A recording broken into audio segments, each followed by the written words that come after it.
After a year of political turmoil, Iraq has a new president. But will he be able to stabilize the government and unite the country?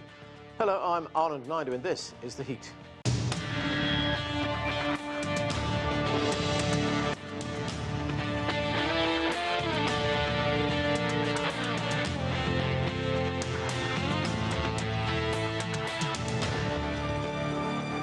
Abdul Latif Rashid is the newly elected president of Iraq. He has appointed Mohammed Shia al-Sudani as prime minister to establish a new administration within 30 days. Iraq is still reeling from last year's civil unrest that erupted when parliament failed to form a cabinet, causing a political deadlock. The crisis was exacerbated after prominent politician Muqtada al-Sadr announced his retirement from politics following the resignation of 73 members of his party from parliament. Al-Sadr was the most recent lawmaker tasked with creating a government, but didn't succeed. Iraq now is looking for stability and security as the nation deals with inflation, drought, and a worsening humanitarian crisis. To discuss this and more, let's bring in our guests. Joining us from Iraq is Naro Zagros. He is the Senior Fellow of the Kurdistan Program at the Gold Institute for International Strategy. Here in Washington, D.C. is the rest of our panel. Edmund Gharib is a Middle East scholar and analyst, and Raed Jarrah is an Arab-American political advocate. Welcome to all of you to the show. Raed Jarrah, let me start with you. Iraq has a new president and a new prime minister, but there is still political deadlock. It's a logjam. What's behind this? Why is the country finding it so difficult to move forward politically? Thank you for having me on the show. I am the advocacy director with DAWN, the organization founded by Jamal Khashoggi, and I would love to comment on what's going on in Iraq. Unfortunately, the situation in Iraq is extremely dire because of foundational problems in building the political system in Iraq. The system that was built right after the U.S. invasion of 2003. Was built on corrupt sectarian divisions and quotas. And the majority of Iraqis have been critical of these foundational principles of building the Iraqi government in 2003. So we see these deadlocks happening every couple of years. And what's going on now is yet another example for why the entirety of the Iraqi political system needs like a very serious rehaul, a very serious reconsideration, especially when it comes to the sectarian and ethnic divisions. So I think what we're seeing now is another manifestation of Iraqis dealing with the legacy of the U.S. 2003 invasion.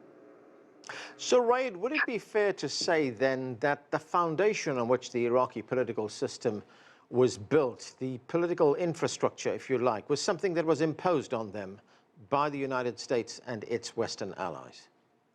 100% it was imposed on Iraqis, 100%. I don't think anyone denies this, including the main leading voices in Washington, D.C., where we're speaking.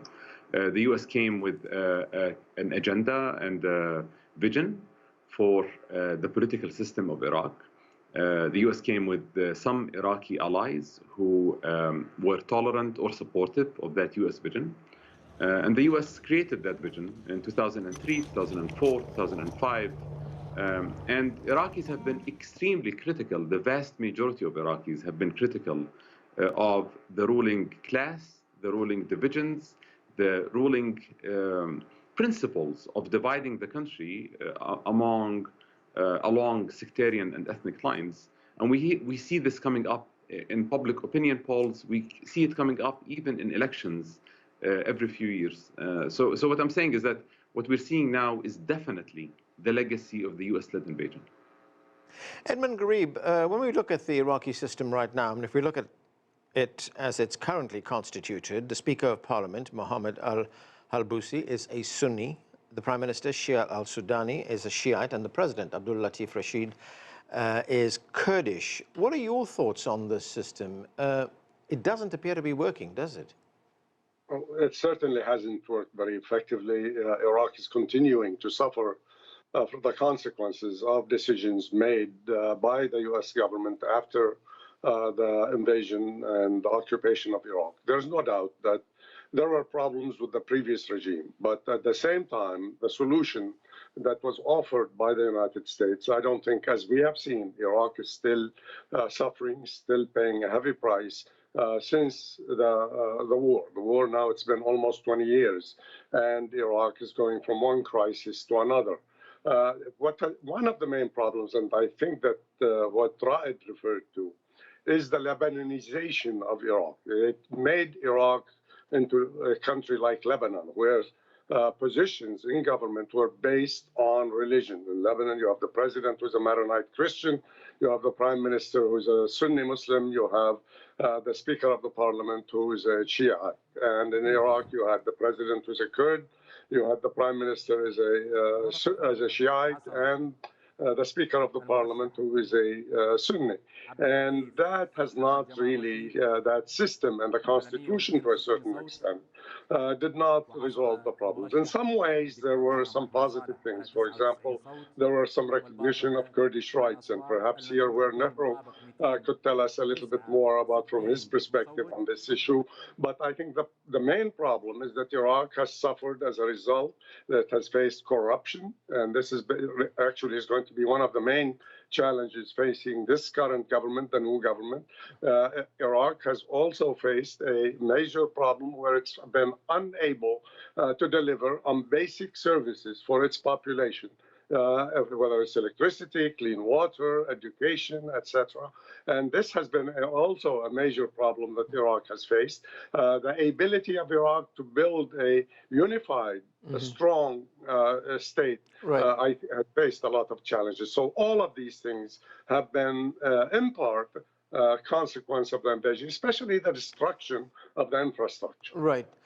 Naro, I want to get to you on the question of Kurdish rights in a moment. But Edmund, I have another question about the current deadlock that we are seeing right now. I mean, besides, you know, the sort of ethno-sectarian system that is in Iraq right now, there is a lack of political will, isn't there? I mean, if we look at the situation right now, it's taken a year to form this current government.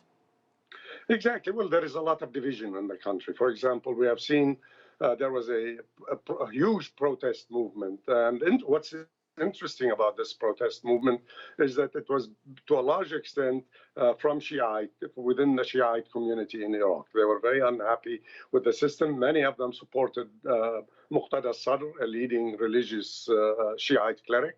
But what he did, actually, he had about 73 plus 2 allies who are members of the assembly, and he submitted their resignation. So that makes it very difficult. This was one of the largest blocs in the cabinet, and that created a big problem. So now one of the major problems that this government is going to face is their ability to deal with another issue, the issue of bringing Sadr and his supporters back into the government. I don't know how that's going to be done, by offering them certain positions in government, maybe mid-level, upper level, some ministries, or maybe holding new elections in the country and having a new parliament. Okay, well, joining us now from Istanbul is Ahmed Rushdie. He is the president of the House of Iraqi Expertise Foundation. Ahmed, great to have you with us. We're talking about the deadlock, political deadlock in Iraq right now. What are your thoughts on how this logjam can be undone? Well, definitely what's happened in those 2 months were something new in the Iraqi politics. In a way or another, pulling up 73 MPs from the parliament and said, I'm not participating in any government that it will be shared by the Shia who are named as coordination frame.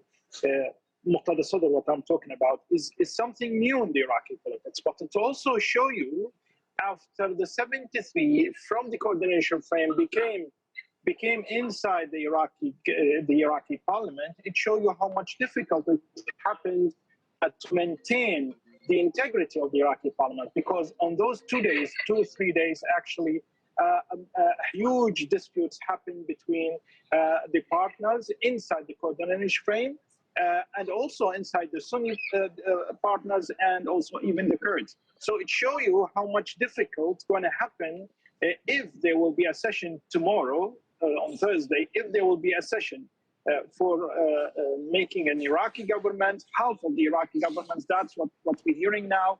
It shows you how much difficult the situation here in Iraq. Right. Naro Zagros, let's talk about Kurdish rights. Kurds, of course, are the biggest ethnic minority in Iraq. They make up 16 to 20% of the Iraqi population, and they are assured positions at certain levels in the government. So if we look at this current system in Iraq right now, it is beneficial for Kurds, isn't it? They do get representation of some significance. No, it's not like that at all. But let me start by replying to what Raid said, implying that the mess Iraq is in, it's a system imposed on Iraqis by Americans. It's absolutely incorrect and it's misleading. The mess the Iraq is in, it was designed by Iraqis themselves. This is a country divided along ethnic and sectarian lines. Nobody imposed any system except the Iraqis.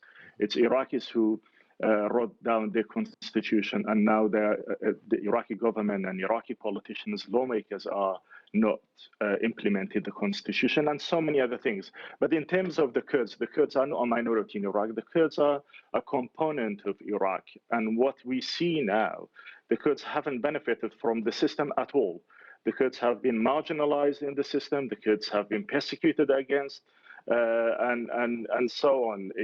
Kurdish position within Baghdad, it's never been very strong, mainly because the majority Shia and Sunni Arabs don't allow Kurds to do politics in Iraq. And then the revenue, the budget of Iraqi federal Iraq and what's been allocated to the Kurds, it's never been sent to the Kurdistan region in the past. It's since the formation of new Iraq. So the Kurds have been marginalized, and I don't think the current system it's working. And also to say further on that, it's not just the Kurds have been marginalized, other groups have been marginalized and persecuted against as well. All right, let me get Raid's response on that. Raid, what do you make of what Naro tells us, that this was not something that was imposed on Iraq, it was of the Iraqis' own making? I mean, there is enough historic evidence to prove that a U.S. military invasion that, changed the regime in Iraq was directly responsible for a United States vision for introducing the governing council and subsequently introducing the Iraqi government.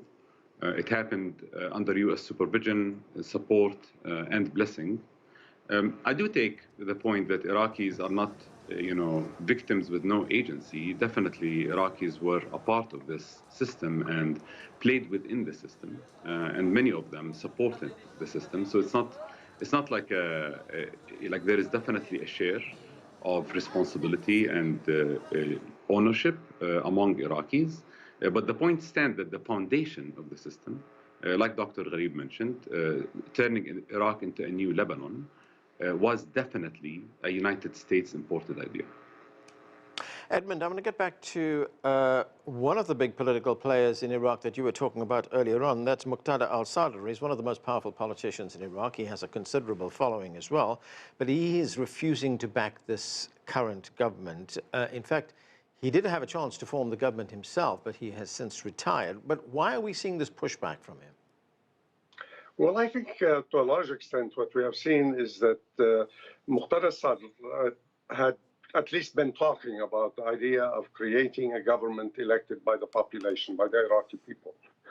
He felt that there is a need for a change. To what extent this really reflects his real position, well, we can leave that aside for the moment, but that's at least what he was emphasizing, what he was focusing on, and many Iraqis went into the streets. Some of them, they're not necessarily his followers, but many of them were. And they wanted to see change. They wanted to see change on the governmental level. They wanted to see the services being delivered. They wanted to make sure that the people of Iraq are able to enjoy the benefits of the country's wealth. They also wanted to see an end to corruption. But Sadr, apparently, whether he made a mistake, whether it's, has a different view of what was going on, when he asked that his followers, his members of parliament, to resign, he undermined his own position, and he actually undermined. Many people became disappointed in what the positions that he took.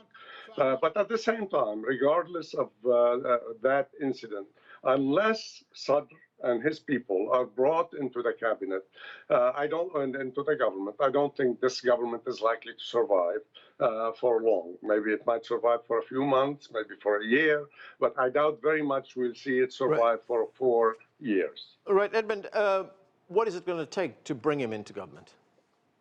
That's really the real question. As of now, he seems to be taking a very tough line of not participating in this government, of questioning even its legitimacy. But perhaps one way maybe to bring some of his people into the cabinet.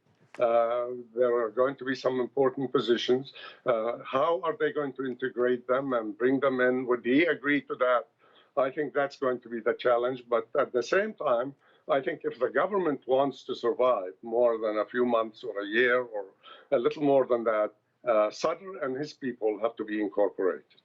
Just like a quick point, like I think what the Sadrist movement from the Shia side have been demanding is similar to what many Iraqis, in some public opinion polls, the majority of Iraqi Sunnis as well have been demanding, which is a creation of a government of technocrats rather than a government based on sectarian and ethnic divisions. And I think many of like the Sadrist movement and the majority of other Iraqis would like to see a government that is not based on sectarian and ethnic and party affiliations, but rather based on capable Iraqis who are able to run the country regardless of their ethnic and sectarian background. So I think that is the vision and the demand to re-engage with the governing structures, is to create a government that is not based on sectarian and ethnic divisions. Ahmed Rushdie, how would you assess the country's biggest challenges right now? I guess one of the biggest consequences of this deadlock that we are seeing is that there is no parliament to vote for a budget, on a budget. There's something like almost $90 billion, which is now blocked because of this log jam. What are the consequences of this, and how big a challenge is it? Well, it's a known challenge in the Iraqi politics. Now, if I may say something, is that those who are leading Iraq is somewhere can be named as partners. In a way or another, everyone is looking for the budgets to be declared and to take the share from the budget. Now, how you're going to take this share from the budget is making a government. So how you can make a government when you have disputed partners? This is the main question. Now, everyone is saying, okay, let's be honest with ourselves and let's accept half of the parliament to be voted in inside the Iraqi parliament, which it should be some sort of a solution for the crisis. But I think in Iraq, especially after 2003, if you want to treat or to solve a crisis, you should make another crisis. That's what Muqtada Sadr is already thinking about, is eventually there will be a failure for this government. So why I should be in part with? I should be with the grassroots, and our grassroots, it will be big enough and will support me to take more than 100 seats in the next early elections. By the way, every partner in the political process is looking for the early elections. But first, let us take power and money, then to go to the early elections, because everyone is looking to take majority of seats in the next early elections. That's the way how the political blocs or the political leaders thinking about solving the crisis. So eventually, just I said, is that if you want to solve a crisis, make another crisis. Nara Zagros, what are your views on what Raed Jarrah suggested a moment ago, that what Iraq needs right now is a government of technocrats, competent people, who can deal with the considerable problems that the country faces, rather than sort of fulfilling these sectarian needs that the current system calls for?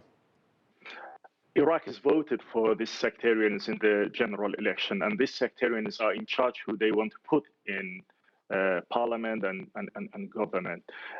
Maybe most of Iraqi middle-class people want technocrats. They wanted a government which is devoid of any sectarianism. This is absolutely correct, but the majority, these are not the majority of Iraqis who are demanding that. The middle class in Iraq is shrinking. It's smaller and smaller. The power at the moment is in the hands of militias, in the hands of these sectarian groups in Iraq, but also in terms of the government formation. Remember that this is 1 year on, and we have just moved one step. For this government, in order to be successful, it needs 100 steps. So in 1 year, one step, this is not good enough at all. And by the way, we don't have a government yet. Tomorrow, the parliament will reconvene to vote on the government. How long this is going to take, we don't know. Whether the government is going to be stable and function for the 2-3 years ahead, like Adwan Gharib said, I doubt it. And I think an early election is inevitable. Muqtada al-Sadr is still a powerful force. But generally, always to say that all Iraqis want a government devoid of any sectarianism, it's not correct at all. Because look who is mobilizing people on streets. The sectarians can do that. Muqtada al-Sadr can do it, or Hashd al-Sha'bi, or the Kurds. Most people believe that the way Iraq is and the way it has put itself in this mess, that Iraq is descending into chaos day by day, and it's happening for the past 10 years. It's not an easy way to pull out this Iraq from the chaos and hope for a better prospect and better future. The only good thing about Iraq at the moment, we have a good budget, and the price of oil is very high. That most of Iraqis, most militias, most sectarian political parties, and most components of Iraq can get a bit of this money from the revenues. But other than that, nothing is working and nothing is good in Iraq at the moment. And this chaos cannot be solved easily. Right, Edmund Gharib, while these factions are scoring political points, if we look at the situation for ordinary Iraqis on the ground, there was a report put out recently by the United Nations by one of its agencies, UNICEF, and that report was called the Humanitarian Situation Report, and it showed that 2.5 million people, including 1.1 million children, are in dire need of humanitarian aid. 3.5 million people in Iraq live in very poor conditions, in slums. I mean, has the country ever seen any kind of stability or growth since the invasion? Clearly not, but there have been some changes, some transformation. For example, I feel, at least from talking to a number of Iraqi friends, from following some of the polls, that Iraqis are moving a little bit away from sectarianism, and that is a very important development. They're beginning to think of themselves not as Shia or Sunni, but as Iraqis. Now, that's very, very interesting and very important. However, the problems are serious. What you mentioned, Iraq's population is growing. I mean, phenomenal. Now there are probably about 42 million Iraqis. The government is building, from what I've recently read, about 2 million houses for people in Iraq. But the demand is increasing, and that's going to be a big problem. Iraq has achieved some gains, made some gains, which Nahru mentioned and referred to. The economy has improved to a certain extent. After the war, Iraq had billions, hundreds of billions of dollars of debts to Europe, to Kuwait, because of compensation for the invasion, etc. But these have been paid, and there is economic growth, about 5.9%, according to one figure that I saw. That is significant. Right. So basically, this is something very, very important. But Iraq is also facing another problem that may be much, much more dangerous than even sectarianism. The climate problem, the lack of water, clean water. Iraq needs to talk with Turkey, with Iran, to deal with the water problem issue, because this is a major. They have faced severe droughts. Temperature in the summers is reaching above 50 degrees centigrade. This is increasing. It's getting worse and worse, and this is going to be destroying agriculture. Right. One other last point, if I want to mention, is that in terms of the technocrats, you have to at least 2 technocrats, the president and the Prime Minister are both engineers. And so I think maybe that might be a significant sign or that we might see a different policy, but we'll have to wait and see. That's right. The agricultural challenge is very big. The Food and Agriculture Organization at the UN and the World Food Programme said that arable land in Iraq has been severely degraded. In fact, water and soil has seen levels of salinity that they've not seen before. Ahmed Rushdie, I want to get to one other point. We've just got a few minutes left, and that is the security situation in Iraq right now. What is the security situation? There has been a resurgence of radical groups, especially along the Turkish and Syrian borders. So how do you see it now? Well, the security situation can be divided into two or three levels since 2003. The first period, which was until 2009, it was al-Qaeda at that time, and the insurgency also working hard to try to demolish the system, the political system in a way or another, and also to fight the American forces. Then after that, it became more, there were more independent warriors in the Sunni area who fought al-Qaeda at that time and tried to stabilize the situation. The second period, it was the engagement of Daesh and controlling all the Sunni area and the liberation of those areas, which happened in 2017. The second period of security, it can be defined on the Iraqi case, is what we call it. It's more connecting to militia that actually making money from working as a militia. So on those three bases, it shows you that the state is so weak that cannot control the security situation in a way or another to try to stop all those things. And eventually, to be honest, is that we need a strong government with a strong prime minister that cannot accept any intervention from the political blocs, especially on the security situation. Thank you to all of you for being with us on the show. And we need to leave it there. I'm Anand Naidu in Washington, D.C. Thank you for watching.